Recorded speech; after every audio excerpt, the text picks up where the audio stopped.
13 மாற்றுத்திறனாளிகளுக்கு வண்டி வாங்கி கொடுத்து அழகு பார்த்த எங்களது மனித தெய்வம் ராகவா லாரன்ஸ் மாஸ்டர். பார்த்தீங்கன்னா பிறவிலிருந்து 2 காலுமே கிடையாது, கையில் விரல்கள் கிடையாது. ரோட்டில் நடக்கும் போது சுடுது. லாரன்ஸ் மாஸ்டர் வந்து எனக்கு ஒரு வண்டி வாங்கி கொடுத்து உதவி செஞ்சுருக்கிறாரு. Thank you, I love you master. பேச முடியல, ஆனால் ஐ love you.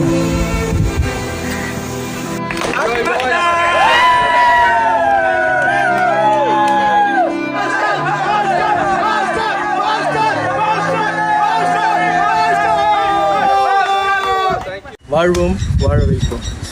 Service is God. சேவையே கடவுள்.